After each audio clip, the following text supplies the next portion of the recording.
I clenched the edge of the vanity, my knuckles white, as I gazed at my reflection. The morning light softly filtered through the window, casting a warm golden hue on the bridal gown hanging nearby.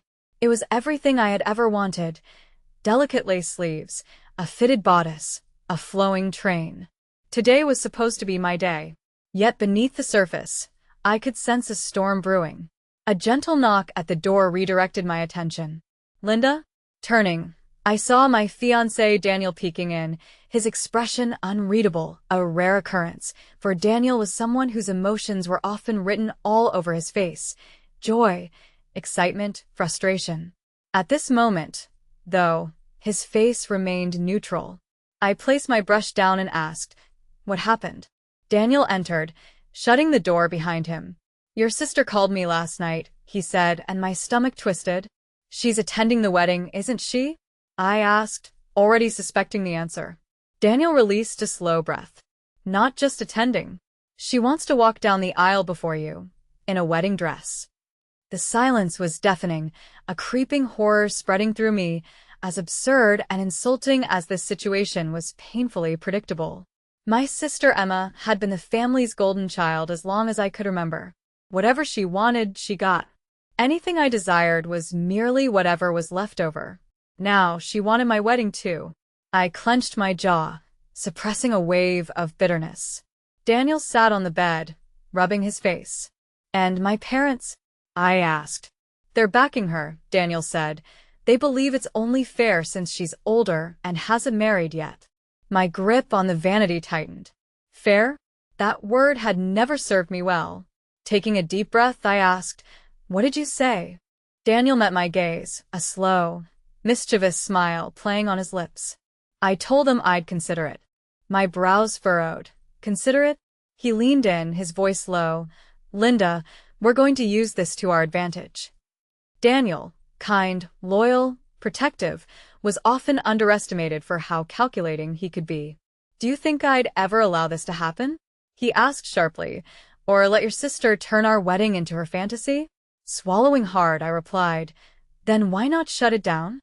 "If we refuse now," he said, "they'll just find another way to sabotage us. But if they believe they're getting what they want, we control the game."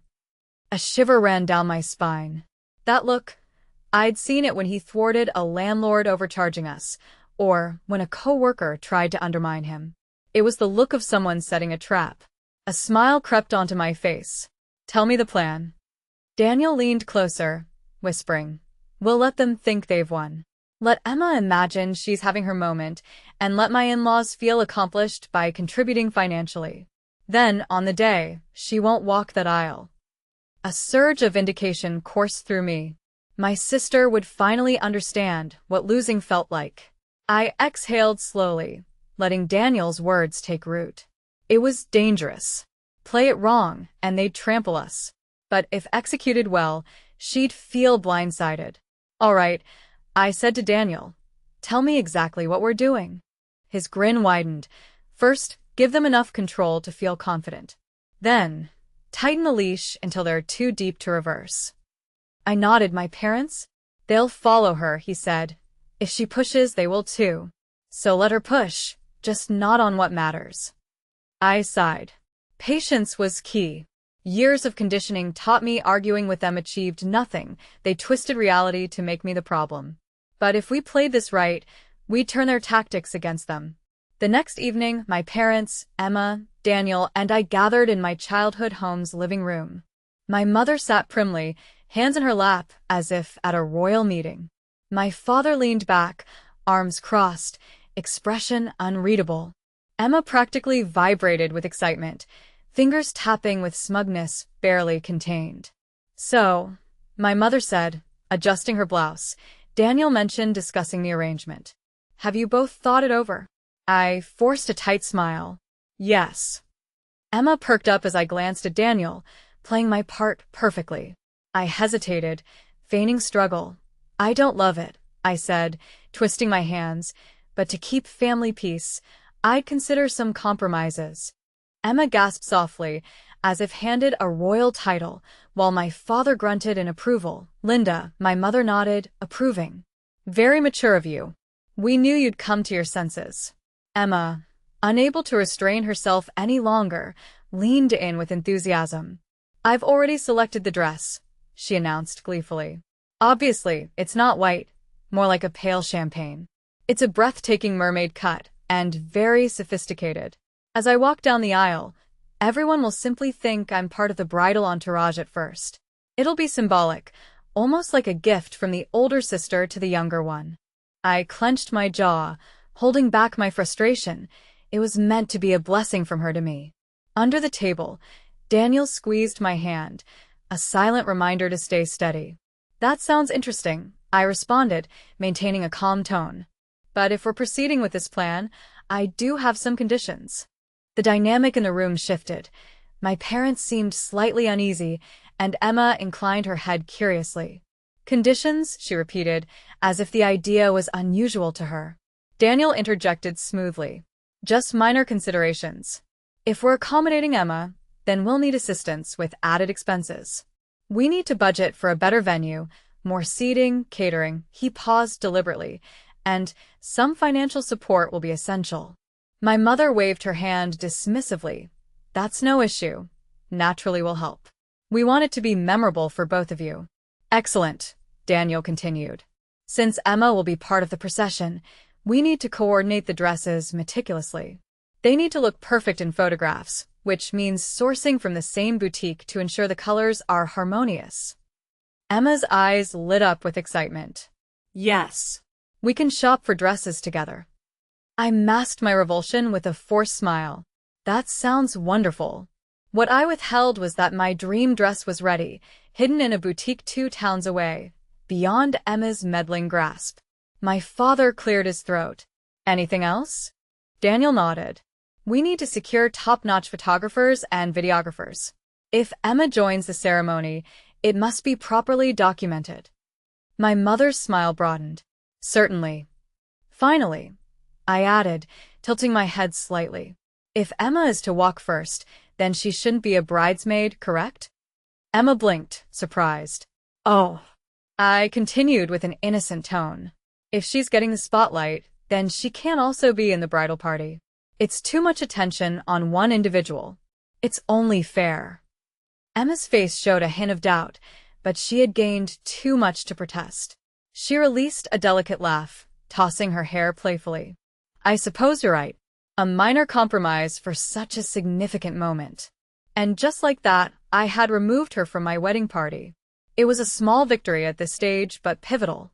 Daniel's fingers brushed against mine, silently congratulating me.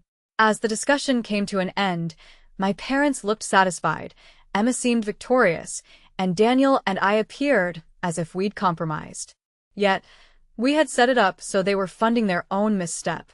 One lesson I had gleaned from my upbringing was this: never let them see you coming. Upon leaving my parents' home, Daniel whistled low. Wow, that was something. I exhaled, feeling the weight of the evening lift. I can't believe she thinks she'll get away with it. Daniel grinned. She'll attempt, but by the time we're through, she won't even realize what's hit her. The plan was now in effect. We merely needed Emma, my parents, and everyone else to continue believing it. A week later, Emma and I stood before a boutique mirror in our respective gowns.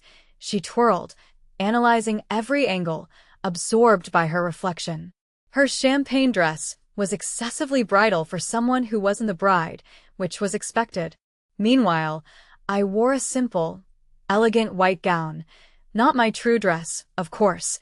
The real one was safely stored, untouched by her interference. Oh, Linda, she sighed, spinning once more. People are going to be so touched when they see me leading. It's going to be an unforgettable moment. I suppressed a smile, biting my tongue hard enough to taste blood. Unforgettable. The only powerful aspect will be when she realizes she won't be walking down my aisle. The sales assistant approached, smiling warmly. Are we saying yes to these dresses? Emma nodded enthusiastically. Absolutely. My parents are covering the costs. I let out a small, innocent laugh. Oh, Emma, we should let them indulge us a bit. After all, it's a once-in-a-lifetime event. Emma beamed, my words having their desired effect. She believed this was her moment. Unbeknownst to her, we were setting her up for a fall. Daniel had already arranged everything. The dress order wouldn't be processed. Just days before the wedding, she'd get a call informing her of a mix-up and that her dress hadn't arrived on time. She'd be left scrambling without options since she refused to put anything in writing, following Daniel's strategic advice. I wondered how much of a powerful moment that revelation would be. The subsequent phase of the scheme revolved around the guest list, which my mother insisted on managing under the guise of easing my burdens. What she truly desired was control, and Daniel and I were well aware, choosing not to contest it. We reached an agreement, although we made a slight alteration before the final list went to print. My parents had ensured Emma's friends were included, even those I scarcely knew, while some of my dearest friends inexplicably were left out. Daniel tactfully brought this discrepancy to my mother's attention, feigning allegiance with her. "Linda's been so stressed," he remarked. I doubt she even noticed the changes." His words placated her, completely unaware that Daniel had already covertly printed an alternate set of invitations and dispatched them without her knowledge. By the time she discovered my friend's presence at the wedding, altering the situation would be impossible. Meanwhile, Emma's crowd would find their invitations mysteriously undelivered. There was one deception left to orchestrate before the ceremony. It was precarious, but if executed successfully, it would ensure Emma's presence precisely where we wanted on the grand day. Daniel and I invited my parents and Emma for dinner, where I pretended to be the anxious bride, acting as though I harbored doubts about the arrangements. "I just don't want any surprises," I murmured softly, my voice deliberately fragile. "I understand Emma wants the day to be special, but I can't handle any spontaneous changes." Emma sighed, rolling her eyes. "Linda, you worry too much. Just rely on me." Yet, I was aware of her desire to overshadow my day. Simply walking down the aisle was insufficient for her. She planned something grander. We simply needed to coax it out of her. "Promise me you won't do anything unexpected," I asked her. "No surprises, no extra speeches." "No, Linda," Emma assured with a smirk. "I wouldn't dream of it." She was lying, of course, but Daniel and I were poised to preempt her every move. As they departed, Daniel wrapped his arms around me, whispering, "You're doing fantastically." I exhaled slowly, steadying my resolve. The stage was prepared, and Emma was oblivious to the fact that the wedding she sought to commandeer would never materialize to her advantage. The day of my wedding dawned with an unexpected tranquility. I ought to have been apprehensive, my stomach in knots, yet as I lounged in my bridal suite, sipping on coffee, all I felt was anticipation. Today defied its title as just my wedding day. It was the day Emma would finally understand the sting of loss. The initial crack in Emma's perfect facade appeared at 9:17 a.m. As I got my hair styled, my phone vibrated. Glancing down, I spotted a text from my mother. "Mom, Linda, we have a huge problem. Emma's dress is missing. The boutique claims it was never ordered." A small twitch played at my lips. "Oh, Emma, this was the moment we anticipated." I leisurely took another sip of my coffee before offering a nonchalant reply. "Me? Oh no, that's unfortunate. What occurred?" Her response was immediate. "Mom, I don't know. Emma is frantic. She insists she confirmed the order, but they say she never did. Can you contact them?" Leaving the message unanswered, I refrained from rushing to aid my sister in resolving a flawlessly orchestrated predicament. Then, 10 minutes later, another message arrived. "Mom, Linda, please, it's a calamity." I eventually responded, "Me. I'm sorry, but I can't intervene right now. I'm busy preparing for my wedding. I'm sure Emma will sort it out." I envisioned the exact scene. Emma facing a mirror, half her hair styled, unleashing fury at my parents. My mother, urgently calling the boutique for answers. My father, already donned in his suit, anxiously pacing and barking commands to anyone present. In contrast, Daniel and I were precisely where we needed to be. At 10:30 a.m., Daniel received a text from his brother. "Brother, bro, you need to see this." Attached was a photo depicting Emma's friends stationed outside the venue, bewildered and furious over their unreceived invitations. Daniel's reply was laced with feigned ignorance. Daniel, that's peculiar. Perhaps they were lost in the mail. By now, my parents must have sensed something was amiss. The guest list had been meddled with, Emma's dress mysteriously non-existent, yet they were too preoccupied attempting to rectify everything to piece it all together. And then, the decisive moment came. At exactly 12:15 p.m., my father called. I ignored it. At 12:17 p.m., forced to respond the second time, I finally picked up. Dad, I answered sweetly. Linda, he said, tension underlining his voice, there's a significant issue. Emma is at the venue, but she's barred from entry. Suppressing a smile, I feigned confusion. What do you mean? The security, he snapped. They claim she's not on the guest list. I released a sigh. Oh, Dad, that's odd. I strictly instructed the venue to allow only invited guests. Perhaps her name wasn't on the list? There was a pause, a moment in which I knew my father was painstakingly assembling the disjointed pieces. You did this, he declared, his voice a hushed revelation. Did what?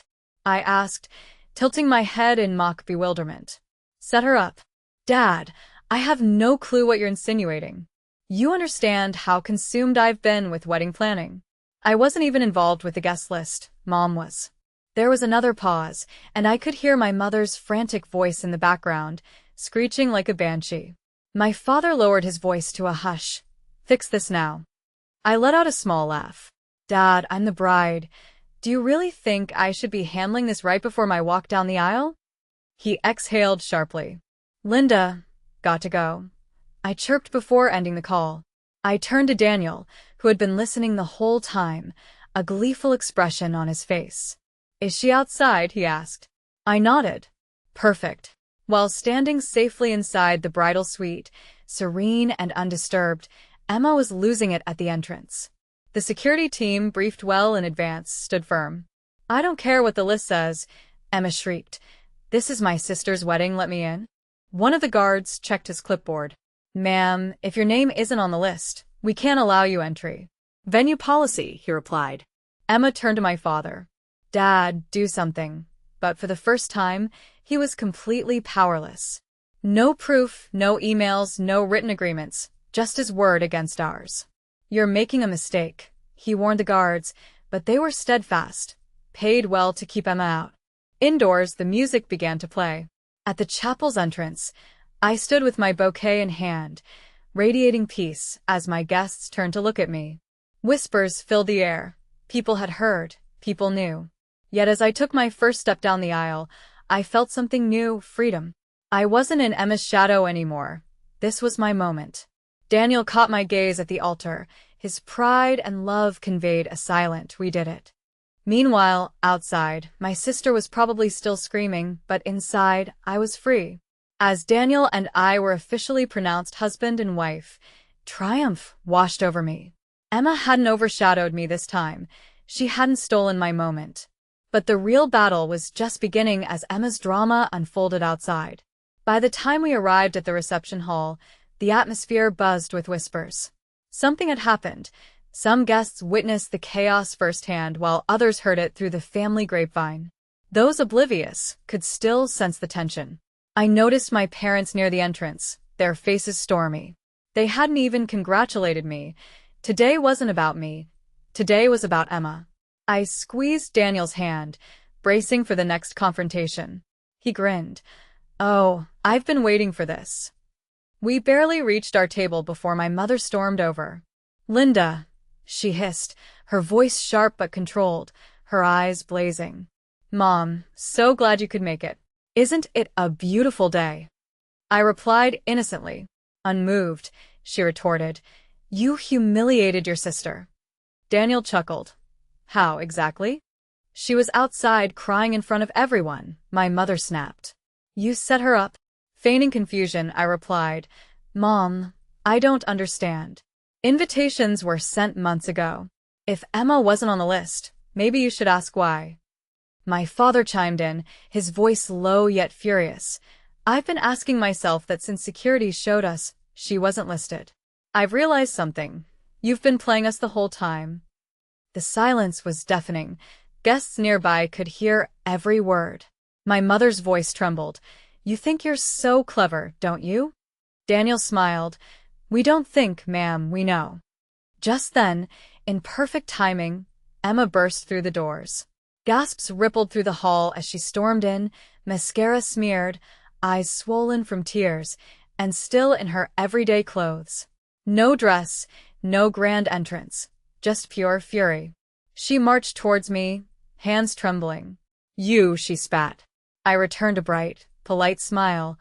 Oh, Emma, I wasn't sure you'd make it.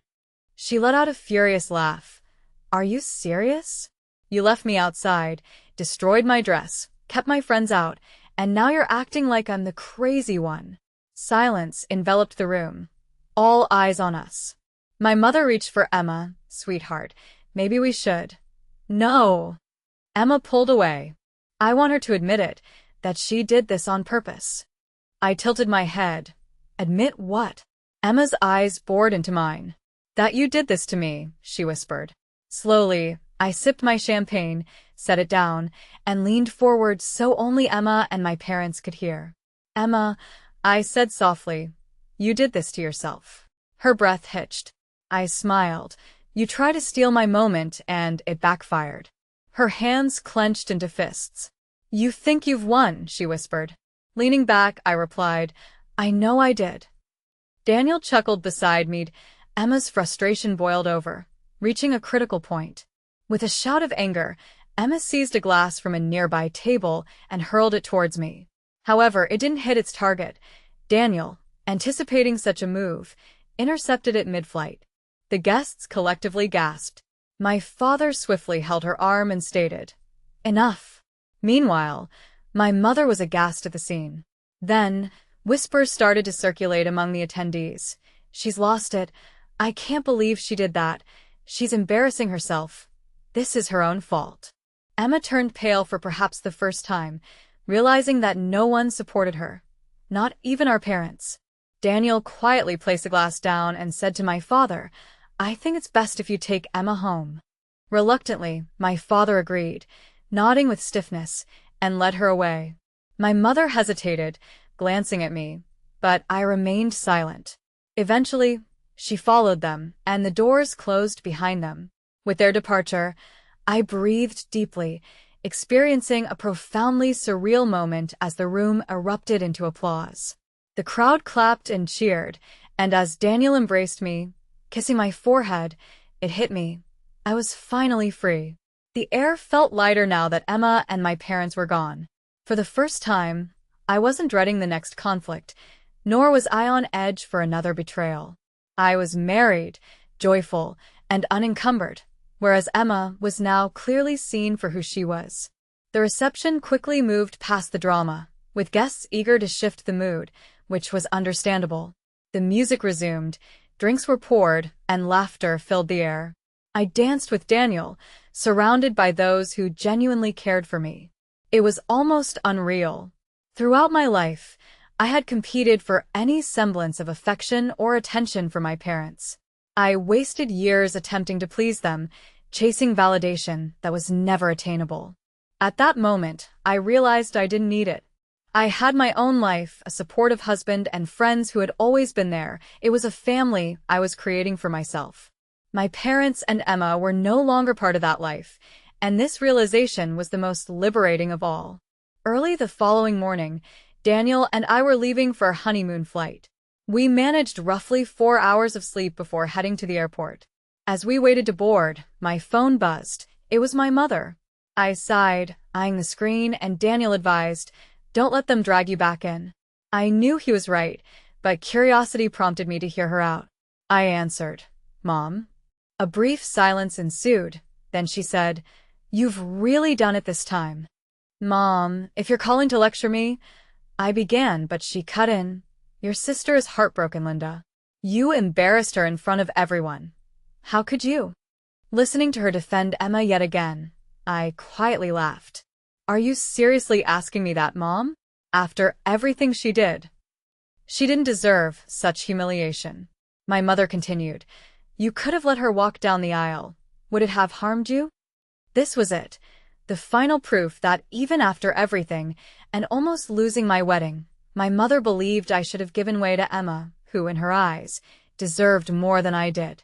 At that moment, I released all remaining hope that my parents might change. They wouldn't. I exhaled. Mom, I don't care anymore. A brief pause. What did you say? I don't care what you think, I asserted with steadiness. I'm done caring about your opinions or Dad's or Emma's. Linda, my mother tried interrupting, but I continued firmly. All my life, I've been secondary in our family dynamics.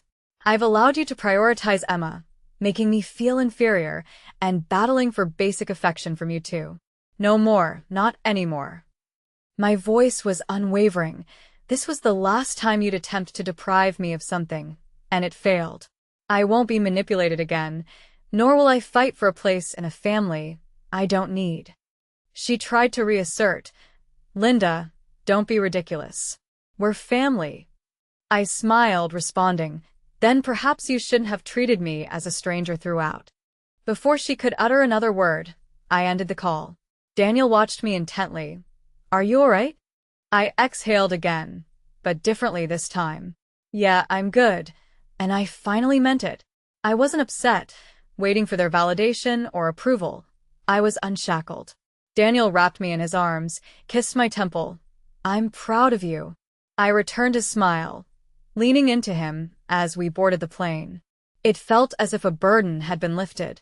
This was the start of a new chapter, where I forged my own happiness free from others' expectations. As the plane ascended, leaving everything behind, one clear thought remained. I had finally triumphed.